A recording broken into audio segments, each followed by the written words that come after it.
Bagaimana pasca pemilu 14 Februari 2024 di tempat kalian? Panas atau biasa-biasa saja? Nah, kalau kita lihat dari berbagai pemberitaan yang ada, baik di media mainstream maupun media sosial, gelombang kritik terhadap pemerintah Pak Jokowi ini masih terus mengalir. Yang diantaranya adalah desakan agar Pak Jokowi mundur dari jabatan sebagai presiden. Namun sebelumnya saya akan spill satu video cuplikan pemberitaan tentang desakan pemakzulan terhadap Pak Jokowi.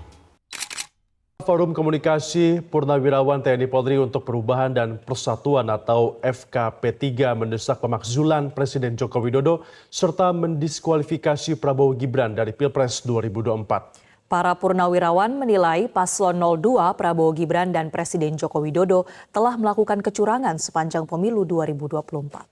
1. Memprotes keras deklarasi pemenangan 02 yang dilakukan berdasarkan quick count yang bukan merupakan hasil resmi pemilu.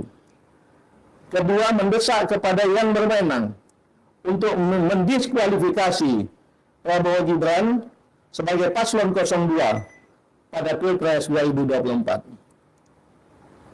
Kemudian untuk menjadi pelajaran bagi semua pejabat negara, kami mendesak Presiden Joko Widodo dan semua pejabat yang telah merusak demokrasi dan hukum Indonesia secepatnya mundur atau dimajukan. Jadi mereka mendesak agar Presiden Joko Widodo atau Pak Jokowi bersama dengan pejabat-pejabat pemerintah yang dituduh telah merusak demokrasi untuk mengundurkan diri atau kalau tidak akan dimakzulkan. Dalam setiap kali perhelatan pesta politik atau pemilu, ini selalu saja ada yang menuduh dan tertuduh melakukan kecurangan. Banyak kelompok-kelompok yang melakukan kecurangan, baik yang berada di posisi yang menang maupun di posisi yang kalah. Sama-sama ada yang melakukan kecurangan. Dan tidak dipungkiri, calon atau pasangan calon yang didukung oleh kekuasaan atau penguasa ini memiliki peluang lebih besar untuk melakukan kecurangan.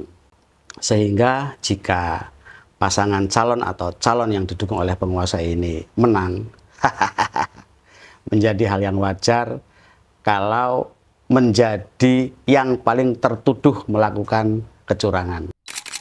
Namun di sini saya tidak akan membahas lebih jauh tentang kecurangan-kecurangan yang terjadi pada perhelatan pemilu 14 Februari 2024 yang lalu. Saya lebih tertarik bicara tentang sosok Alfiansah alias Komeng. Komeng ini menurut saya menjadi salah satu simbol demokrasi yang sesungguhnya. Yang ini bisa menjadi rujukan, bisa menjadi referensi untuk kalian-kalian semua nih yang bercita-cita ingin menjadi legislatif, ingin menjadi wakil rakyat, atau ingin menjadi Dewan Perwakilan Daerah untuk melakukan hal yang sama seperti Komeng. Saya melihatnya bukan karena ia seorang public figure, seorang dagelan, seorang pelawak, seorang komedian yang sangat terkenal.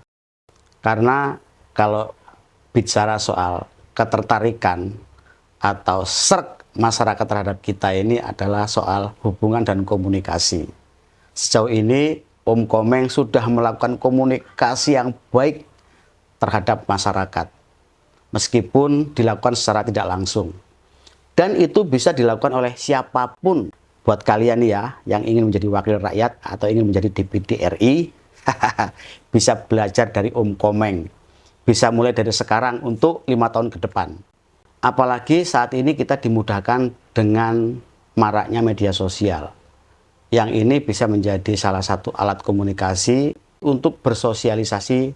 Sehingga ketika perhelatan politik sudah dimulai, gong, pertarungan politik dimulai, kita nggak perlu lagi melakukan money politik. tetapi masyarakat sudah mengenal siapa diri kita yang sesungguhnya. Yang jika ini dilakukan oleh para politisi-politisi di Republik ini, tidak menutup kemungkinan yang namanya korupsi, kolusi, dan nepotisme ini juga akan terkikis. Karena biaya politik atau kos politik bisa diminimalisir. Tidak ada lagi gugat-gugatan kecurangan dan lain sebagainya.